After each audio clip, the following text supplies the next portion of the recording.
Well, this weekend I had a little free time, and I thought I'd get started on my C-cab project. I know I had a lot of people asking me about it. I've just been so busy I hadn't had time to start working on it. So anyway, this week I decided to go ahead and order the calipers you could see right here from Speedway. They sold the kit. You get the left, the right, you get the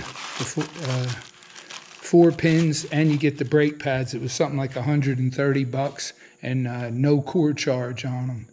So the plan now is, let me show you here. I'm going to make brackets to mount to this spindle, and I want to mount them like this in the front with the bleeders facing up. But there was one little issue. The rotors, normally for the GM rotors that run these metric calipers, they're 1-inch thick rotors. And these are, I don't know what they're from, but they're about 1 1/8 inches. I mean, this one measures 1 inch.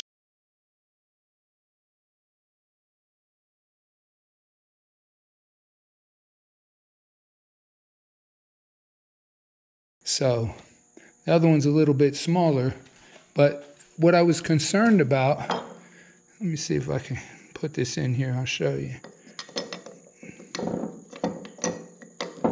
Put the brake pads in.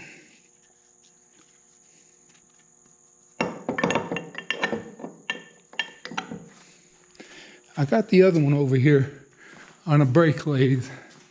I think this brake lathe is older than me. I bought it 25 years ago used, but it still works. But I want to show you here the problem is.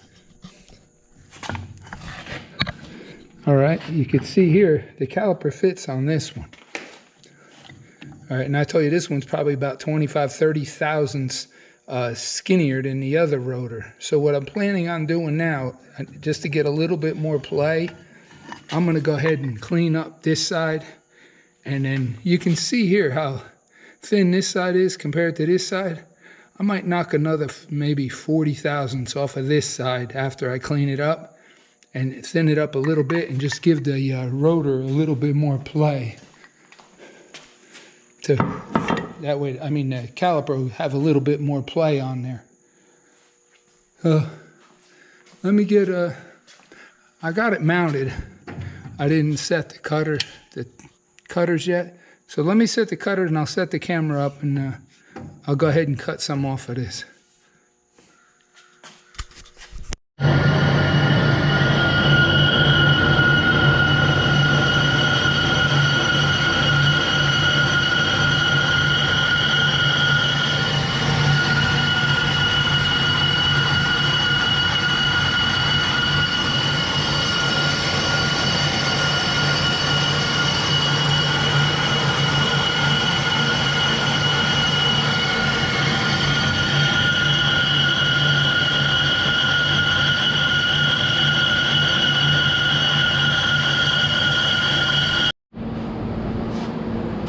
As you can see here, I made 2 passes already, real light passes. Just still didn't even get the surface rust off of it. I checked it here.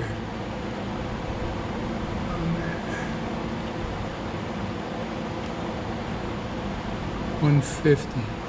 So it only took off about 8 thousandths. Let me set it back up and take another 2 cuts off of it and see how it is.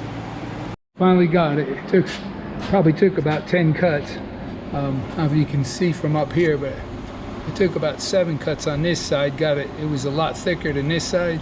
Kind of evened it out. And I'll show you here. Actually took off 58 thousandths. It was 1 inch, 158.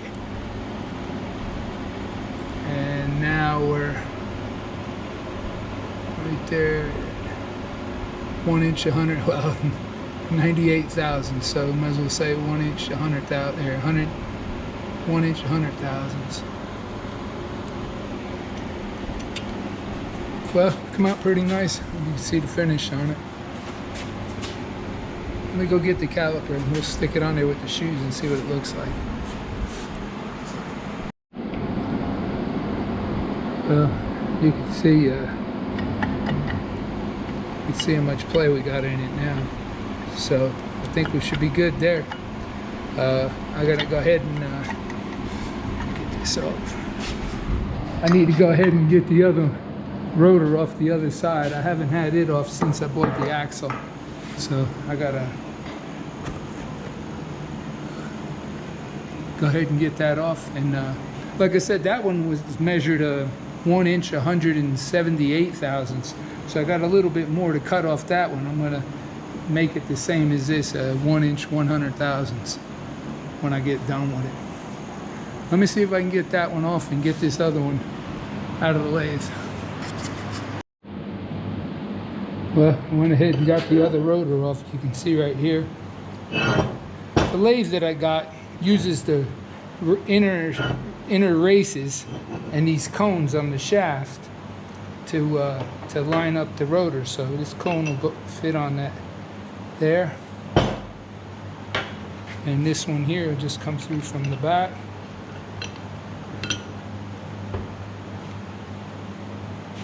And then I put spacers on here so I don't have to thread the nut on too far.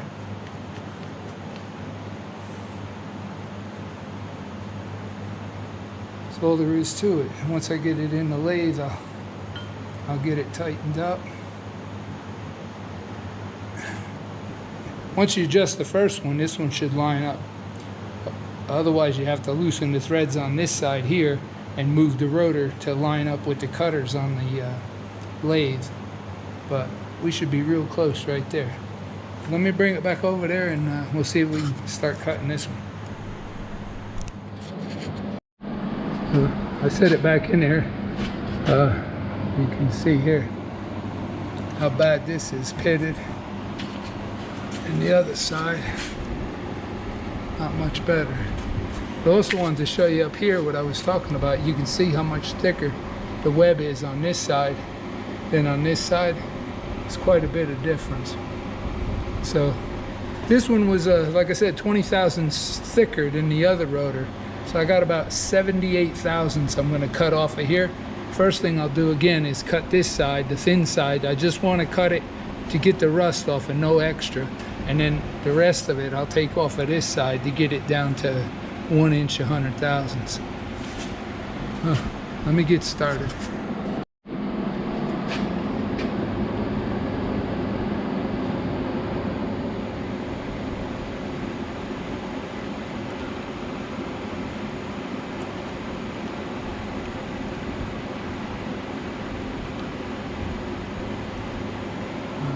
See it 126. I got 26, 27, about 26 thousandths more to take off of it. Probably one more cut and then I'll do a real fine finish cut on it.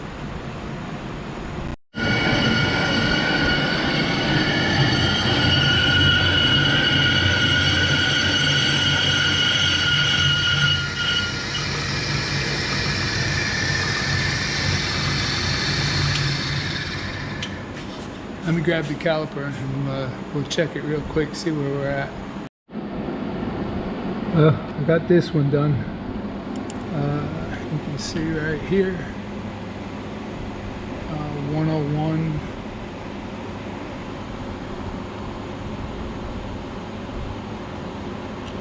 Depends how you measure it.